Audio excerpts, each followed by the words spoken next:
يلاقي تقدير، ما لقاش اي حاجه.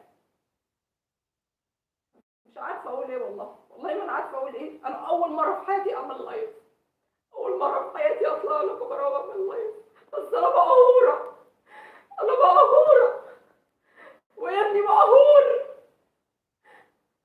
انتوا لو تستنوا ان الشباب يهج بره البلد وترجعوا تقول لهم تعالوا تعالوا هنديكوا حقكم، تعالوا هنهتم بيكم. طب ما هو بطل عالم اهو موجود. هو لما يقول لي يا ماما انا تعبت وزهقت، انا ما اتقدرتش زي كل اصحابي ما اتقدروا، عايزه اطفش واطلع بره البلد.